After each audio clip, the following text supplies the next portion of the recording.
Think Coming to America was just a feel-good, family-friendly romp about a prince looking for love?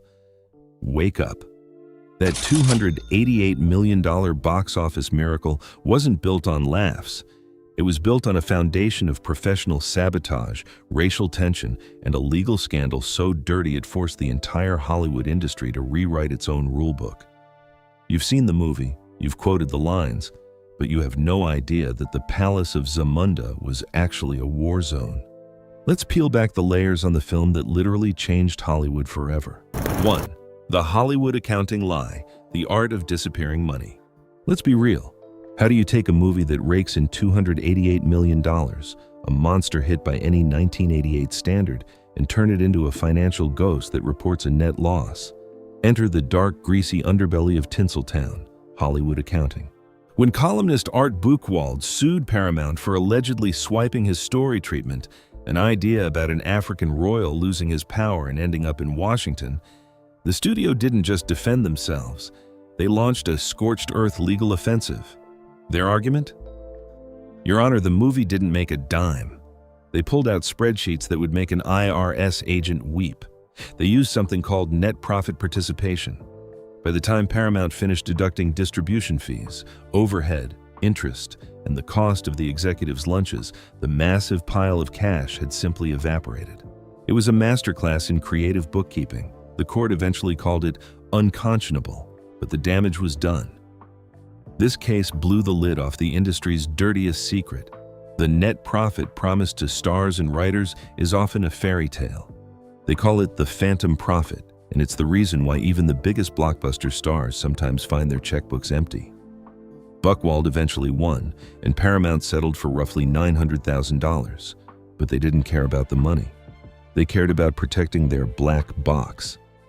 Since that day, the industry has become even more airtight. Every time you see a massive star complain about their contract, just remember, it started here, in a courtroom in 1990, where Paramount proved that in Hollywood, math is whatever the studio says it is. 2. The pig of the world. Feud. When the camera stops, the war begins. Imagine stepping onto a movie set expecting a creative utopia, only to find yourself trapped in a pressure cooker with a director who thinks you're an entitled brat and a star who thinks he's the king of the universe. That was the set of Coming to America. John Landis and Eddie Murphy had been Hollywood's golden boy duo after trading places, but by 1988, the power dynamic had shifted violently. Murphy was at his commercial peak. He was untouchable. He arrived on set with an entourage that would make a rock star blush, and he held the production hostage whenever he felt like sleeping in.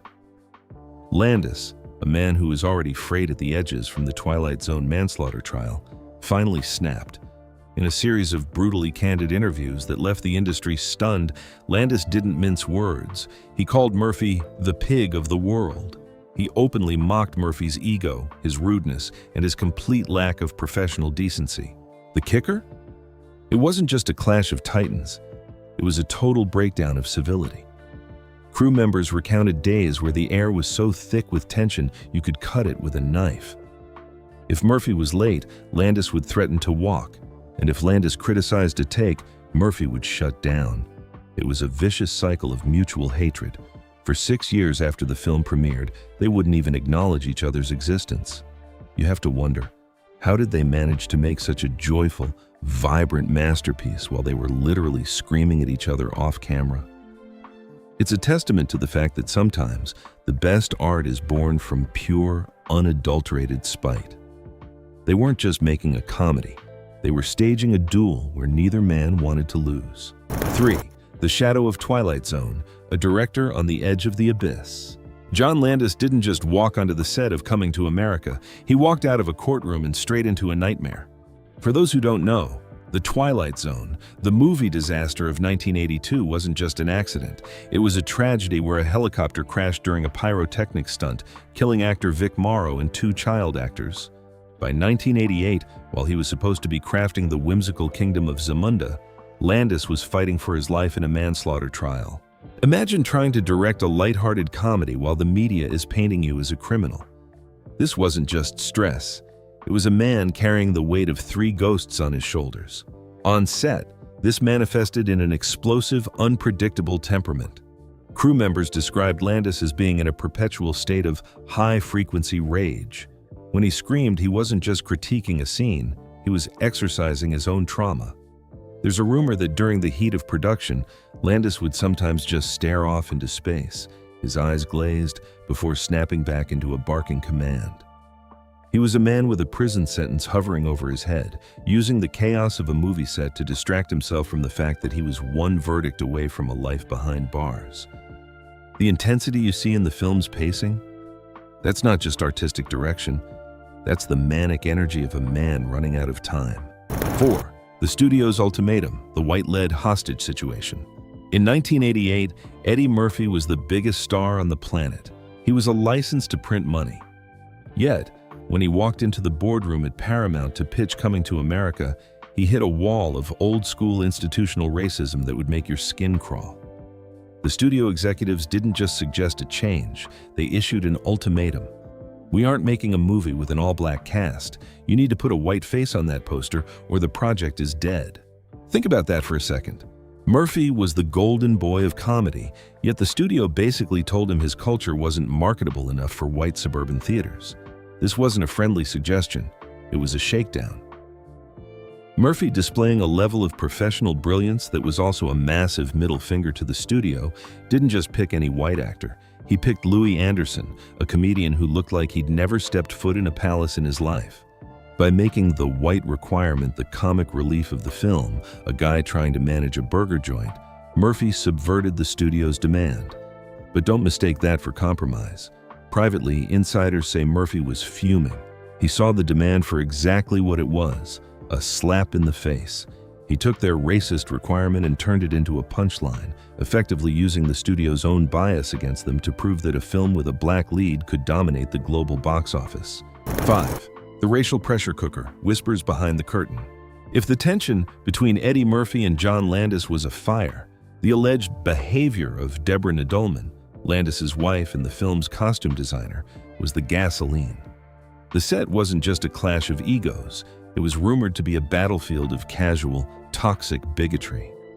Whispers started leaking from the makeup chairs and the costume fittings that Nadoolman was openly making racially charged comments about the cast and crew. Imagine being on the set of your own movie, surrounded by your people, and hearing the director's wife, a person with significant power, treating your culture like a caricature.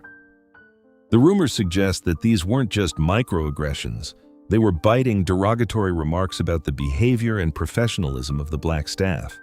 It turned the set into a noi ap soit, pressure cooker. Murphy, who had already been humiliated by the studio's white lead demand, was suddenly forced to navigate a hostile environment where his own vision was being undermined by the very people he hired. There's a specific, haunting detail shared by former crew members. During the filming of the barbershop scenes, the vibe was purportedly icy. The laughter stopped the moment the director yelled, "Cut!" Murphy, typically a guy who loved to joke around, would retreat into his trailer, shielding himself from the toxic atmosphere. This wasn't just a movie set, it was a space divided by deep, unspoken resentment. The Coming to America you see on screen is a miracle of professionalism, because under the hood, the entire production was ready to tear itself apart. 6. The Rick Baker Ritual, the alchemist of identity. The morning ritual began at 3 a.m., long before the sun hit the Los Angeles streets. Inside the claustrophobic, dimly lit makeup trailer, Eddie Murphy didn't walk in as a superstar. He walked in as a canvas for a transformation that would defy medical logic. Rick Baker, the undisputed king of practical effects, didn't just apply makeup, he engineered a living, breathing identity theft. For 5 consecutive hours, Murphy was strapped into a custom-molded chair. Imagine the sensation. Your skin being suffocated under medical-grade silicone, your pores sealed with industrial adhesives, and heavy synthetic appliances glued onto your cheeks, nose, and forehead. It wasn't just uncomfortable, it was a grueling torture session of sensory deprivation. Murphy couldn't move his face, he couldn't laugh, and for hours he couldn't even speak properly as the layers of skin-grafting foam were applied with surgical precision. The air in that trailer was thick with the smell of latex and the tension of an impending deadline. Baker would meticulously paint each individual hair follicle onto the prosthetic skin, creating an illusion so seamless that under the harsh 1988 studio lights, you couldn't tell where the actor ended and the character began. By the time Murphy walked out to the set at 8 a.m., the Eddie the world knew was dead. In his place stood Saul, or Clarence, or a delusional singer named Randy Watson, men who possessed their own posture, their own weary eyes, and their own distinct lived-in history. This wasn't just acting. It was a high-stakes psychological endurance test. Murphy's willingness to subject himself to this daily suffocation was the secret sauce of the film. It was the birth of his multi-character empire. Without these hundreds of hours spent in a state of physical imprisonment, the Nutty Professor or Norbit would never have happened. Murphy realized that if he could trick the camera into seeing someone else, he could rule the box office. He became a master of disappearing, proving that in Hollywood, the greatest trick isn't how you act, it's how completely you can destroy the person you used to be. 7. The Great Critical Prank, Bamboozling the Experts. When the first screening of Coming to America wrapped in the summer of 1988, the critics didn't just walk out. They walked out with their pens sharpened, ready to crown the breakout star of the film. Across the pages of the New York Times, Variety, and the Chicago Tribune, highbrow reviewers were waxing poetic about a man named Saul. They described him with the kind of reverence usually reserved for stage veterans, a scene-stealing master of Yiddish-inflected timing, a refreshing, authentic presence, and the most compelling character actor of the year. These critics were so deeply buried in their own intellectual superiority that they fell headfirst into a trap. They weren't just fooled by the makeup, they were fooled by their own subconscious expectations. Because the character was a white, elderly Jewish man, they didn't even consider the possibility that a black superstar was beneath the latex. It was a massive, public-facing gotcha that went on for weeks. While the print reviews hit the stands praising Saul for his grounded, gritty realism, Eddie Murphy and Arsenio Hall were sitting in Beverly Hills offices, laughing until their stomachs hurt. The secret truth that most people miss? Murphy didn't just play these roles for the money.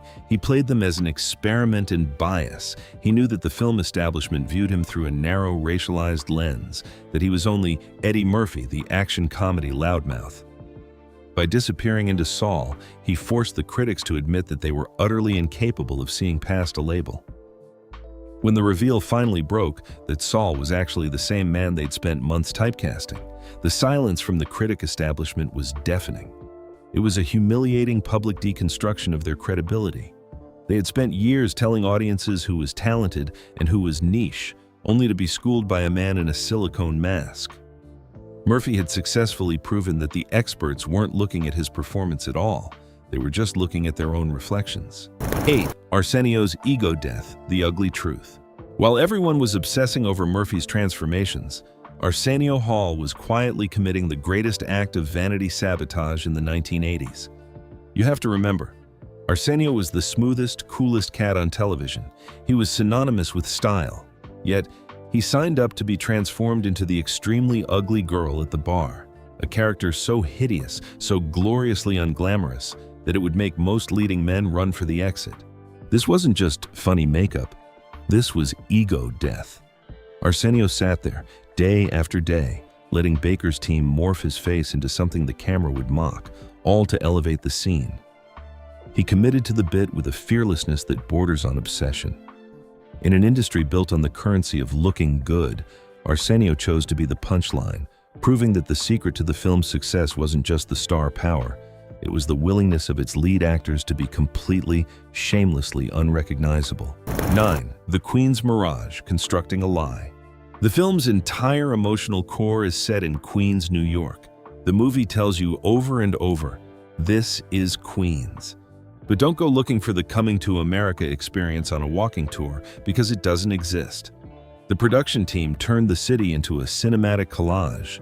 That dream home the McDowell family lives in, that's Hancock Park, Los Angeles. The subway stops, pure Brooklyn. The Zamundan Palace, a patch of dirt in the hills of Ventura County, California. The filmmakers were essentially playing a high-stakes game of Where's Waldo with the audience's geography. They built a Queens out of spare parts, grafting bits of LA sunshine onto Brooklyn grit. For 37 years, viewers have been walking around thinking they were looking at a slice of New York, when in reality, they were watching a Frankenstein's monster of a set. It was the ultimate cinematic sleight of hand, convincing the world that a fantasy world of their own making was, in fact, the most authentic neighborhood in America. 10. The Wendy's Guerilla War, the burger battle that almost stopped production. You know the McDowell's versus McDonald's gag? It's the heart of the film. But for the production crew, this wasn't a joke, it was a ticking time bomb. The filmmakers secured the rights to parody McDonald's, but they needed a physical space to shoot. They picked an actual functioning Wendy's on Queens Boulevard. The chaos started when the construction crew showed up to replace the Wendy's signage with the iconic McDowell's Golden Arches. The local franchise owner, who apparently didn't read the memo, lost his mind. He didn't see a film set, he saw a corporate invasion. He believed a real competitor was moving in, stealing his customers and threatening his livelihood. He threatened to call the cops and drag the production team into a massive lawsuit before they could film a single frame. It took a high-stakes, sweat-drenched negotiation just to explain that the Big Mick wasn't actually going to put him out of business. Imagine that. A multi-million-dollar production nearly getting shut down because a guy in Queens was worried about his burger sales. It's the ultimate only in Hollywood moment, where fiction and reality collide in a parking lot. 11. The dance-off that never was, the ghosts of pop royalty. If there's one what if that haunts every music historian, it's this: Michael Jackson and Prince in a dance-off on the set of Coming to America. It wasn't just a rumor, it was a genuine, desperate ambition of the producers. They wanted the two biggest icons on the planet to share the screen. Why didn't it happen? The friction between the two is legendary. They were the yin and yang of 80s pop. Some insiders claim the egos were just too massive for one frame. Others suggest it was a scheduling nightmare. But the real secret here? The directors were terrified. If you have two gods of music on one set, who do you focus on? Who gets the lighting? Who gets the bigger trailer? The production would have essentially imploded. It remains a scar on pop culture, a lost scene that would have broken the internet decades before the internet existed. It's a reminder that even in a movie about a prince, you can't force two actual kings to bow to the same director. 12. The Lion King's royal DNA, how Zamunda became the Pride Lands. There is a moment in Coming to America where King Jaffe Joffer and Queen Aeolian stand on that palace set, and you feel the weight of royalty. It was so perfect, so regal, that when the Disney team sat down to cast The Lion King 6 years later, they didn't even hold auditions for the leads. They looked at each other and said, "We need the Zamundans." James Earl Jones and Madge Sinclair weren't just acting, they were creating a blueprint for African nobility in American cinema.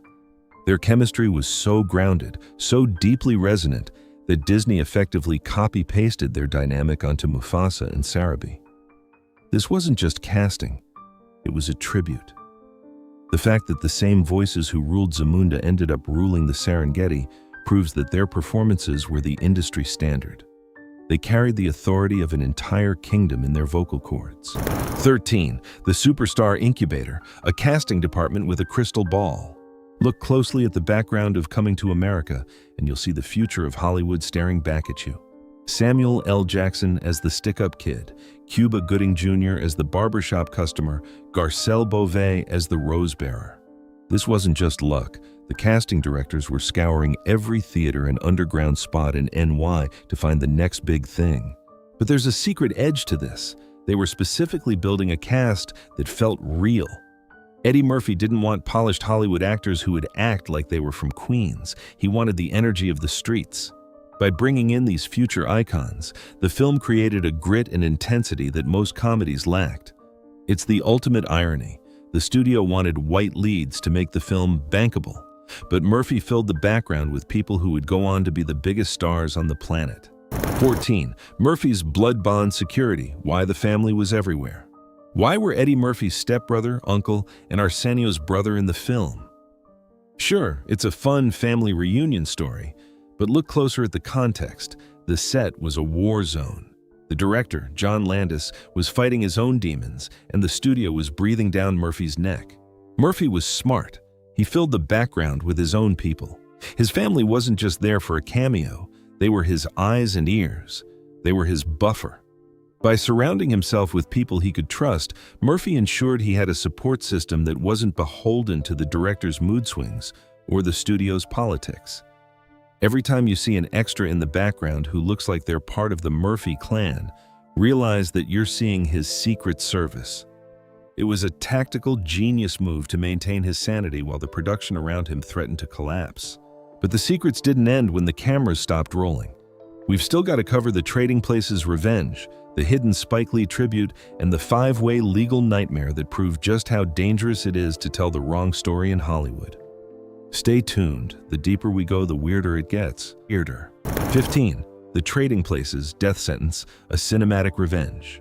In the history of Easter eggs, this is the most cold-blooded one ever filmed. In 1983's Trading Places, the Duke brothers were ruthless commodity brokers who ruined lives for sport. When John Landis brought those same actors, Ralph Bellamy and Don Amiche, back for Coming to America, he didn't just give them a cameo. He gave them a life sentence. He transformed them into broken, destitute, homeless men in the park. When Akeem hands them that bag of money, it's not just a gesture of kindness.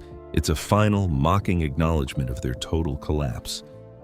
Landis was essentially saying, I turned your characters into nothing.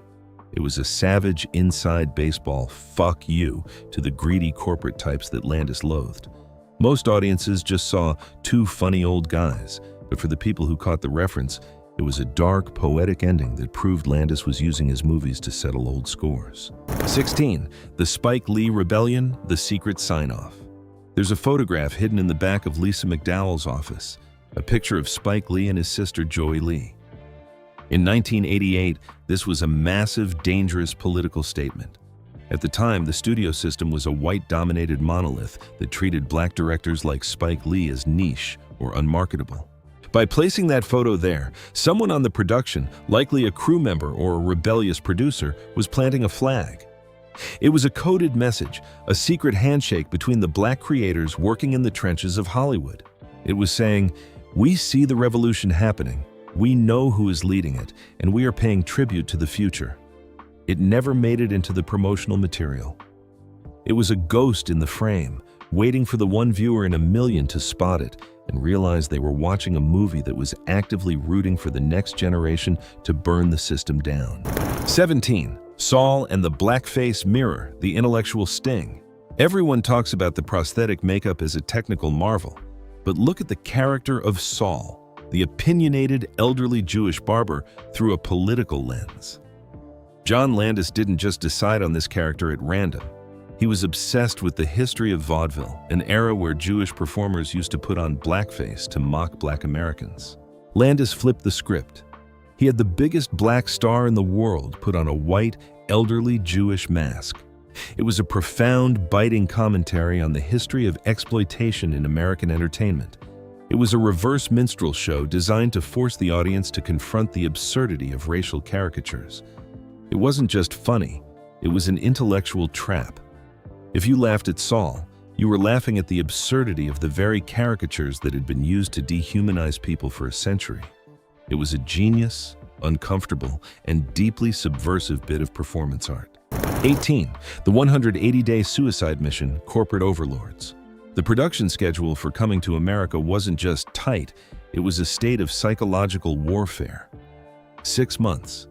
That was the window they were given to build a fake kingdom, manage massive prosthetics, shoot in 3 different states, and handle the explosive egos of Murphy and Landis. Why the rush? The studio wanted to hit the summer box office, and they didn't care who they broke in the process. The screaming on set, the late arrivals, the complete breakdown of the star-director relationship. That was the result of a 180-day countdown clock. They were working 18-hour days, fueled by adrenaline, ego, and the terrifying knowledge that if they missed the release date, the studio would scrap them. It turned the production into a pressure cooker where everyone was at each other's throats. They were literally sacrificing their sanity to hit a profit margin, and it left the cast and crew hollowed out by the time the film finally wrapped. 19. The Zamunda lawsuit curse, reality bleeding out. After the movie dropped, 5 separate lawsuits slammed into Paramount's desks. Each one came from a different man claiming to be the real African prince whose life was stolen.